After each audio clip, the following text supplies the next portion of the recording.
Assalamualaikum warahmatullahi wabarakatuh. Perkenalkan, saya Asri Setiawati dengan NIM 3013 022321700008 Prodi D3 Manajemen Keuangan. Baik, saya di sini akan mempresentasikan PPT pada tugas akuntansi keuangan yang terdiri dari beberapa poin sebagai berikut. Pertama, pengertian dan jenis-jenis akuntansi. Kedua, standar akuntansi keuangan. Ketiga, pengertian kerangka dasar. Keempat, tujuan laporan keuangan. Kelima, asumsi dasar. Keenam, karakteristik kualitatif laporan keuangan. Ketujuh, unsur-unsur laporan keuangan. Dan yang terakhir, komponen laporan keuangan. Baik, mari kita bahas satu persatu. Poin yang pertama, pengertian akuntansi. Apa sih akuntansi itu? Akuntansi adalah sistem informasi yang mengumpulkan, mengolah, menyajikan data keuangan suatu entitas. Informasi akuntansi membantu para pengambil keputusan dalam memahami kondisi keuangan suatu entitas dan membantu mereka membuat keputusan yang tepat. Jenis-jenis akuntansi ada 3. Yang pertama, akuntansi keuangan, di mana akuntansi keuangan ini menghasilkan laporan keuangan yang dapat digunakan oleh pengguna eksternal seperti investor, kreditur, dan regulator. Yang kedua, akuntansi manajemen. Akuntansi manajemen ini menyediakan informasi bagi manajemen internal dalam pengambilan keputusan dan pengendalian operasi bisnis. Yang ketiga, ada akuntansi perpajakan. Akuntansi perpajakan ini berfokus pada aspek pajak dalam bisnis, termasuk perhitungan, pelaporan, dan pembayaran pajak. Selanjutnya kita masuk pada poin yang kedua, standar akuntansi keuangan. Yang pertama ada PSAK atau Pernyataan Standar Akuntansi Keuangan. PSAK adalah standar akuntansi yang berlaku di Indonesia, diterbitkan oleh Dewan Standar Akuntansi Keuangan atau DSAK. Yang kedua ada IAS atau International Accounting Standards. IAS adalah standar akuntansi internasional yang diterbitkan oleh International Accounting Standard Board atau IASB. Yang terakhir, 3. IFRS atau International Financial Reporting Standards. IFRS adalah setiap standar akuntansi yang digunakan oleh banyak negara di dunia termasuk Indonesia untuk menyajikan laporan keuangan. Kita masuk pada poin yang ketiga, pengertian kerangka dasar. Kerangka dasar akuntansi keuangan adalah seperangkat konsep dan prinsip yang mendasari penyusunan dan penyajian laporan keuangan. Kerangka dasar ini melibatkan panduan pada akuntan dalam menerapkan standar akuntansi yang berlaku.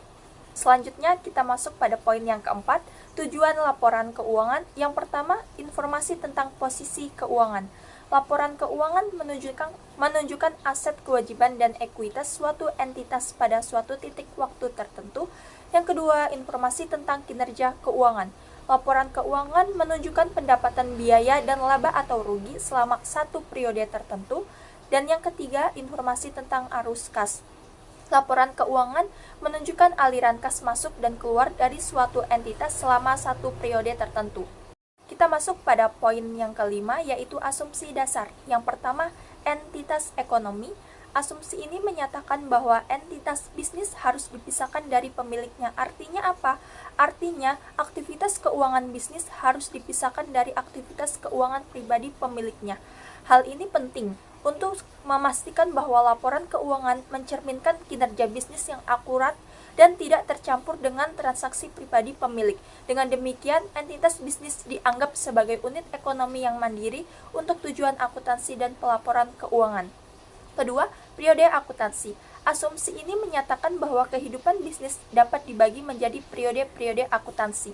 Artinya, aktivitas keuangan suatu bisnis dilaporkan dan dievaluasi secara berkala dalam periode waktu yang tetap agar dapat menghasilkan laporan keuangan yang teratur dan dapat digunakan untuk mengevaluasi kinerja bisnis. Dengan adanya asumsi ini, bisnis dapat melakukan pelaporan keuangan secara periodik meskipun kegiatan operasionalnya terus berjalan tanpa batas waktu. Yang terakhir, moneter. Asumsi ini menyatakan bahwa transaksi bisnis harus diukur dalam satuan mata uang.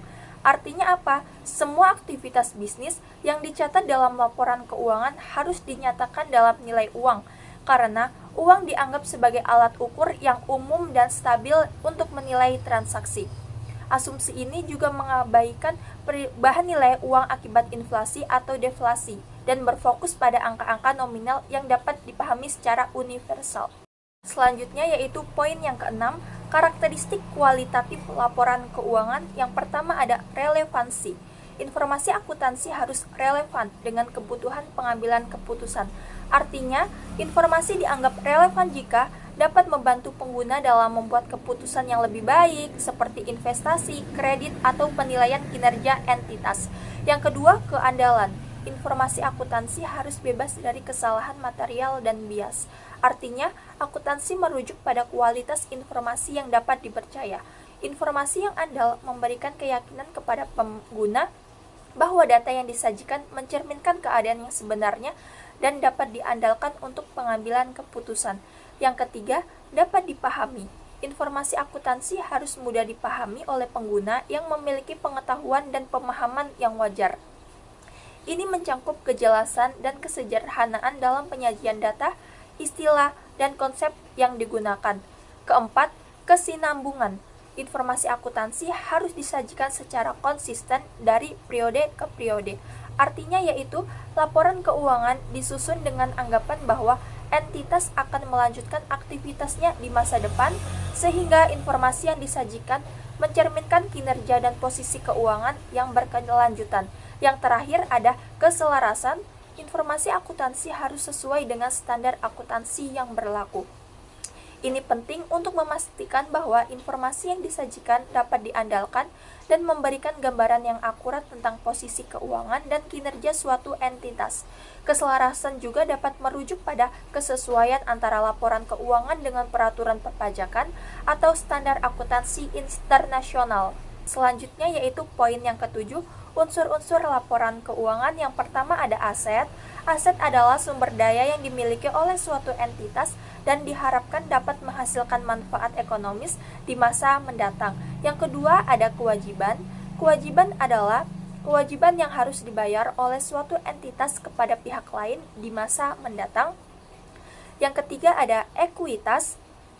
Ekuitas adalah hak pemilik atas aset perusahaan setelah dikurangi oleh kewajiban. Yang keempat yaitu pendapatan. Pendapatan adalah peningkatan manfaat ekonomi selama suatu periode yang berasal dari aktivitas biasa entitas. Yang terakhir yaitu poin ke-8, komponen laporan keuangan. Laporan keuangan terdiri dari beberapa komponen utama yaitu 1. Laporan posisi keuangan atau neraca, kedua laporan laba rugi, ketiga laporan arus kas, keempat laporan perubahan ekuitas, dan yang terakhir catatan atas laporan keuangan. Di sini saya akan menjelaskan sedikit pengertian dari komponen tersebut. Yang pertama, laporan posisi keuangan atau neraca. Laporan posisi keuangan adalah laporan keuangan yang menunjukkan kondisi keuangan suatu perusahaan atau individu pada suatu periode tertentu. Laporan posisi keuangan mencantumkan 3 elemen penting yaitu aset, kewajiban, dan ekuitas. Yang kedua ada laporan laba rugi. Laporan laba rugi adalah bagian dari laporan keuangan suatu perusahaan yang dihasilkan pada suatu periode akuntansi yang menjabarkan unsur-unsur pendapatan dan beban perusahaan sehingga menghasilkan suatu laba bersih. Ketiga, laporan arus kas. Laporan arus kas adalah salah satu laporan keuangan yang menyajikan informasi mengenai aliran masuk dan keluar kas atau setara kas dalam suatu periode tertentu. Keempat, laporan perubahan ekuitas. Laporan perubahan ekuitas adalah salah satu laporan keuangan yang menggambarkan perubahan ekuitas pemilik atau pemegang perusahaan dalam suatu periode akuntansi tertentu.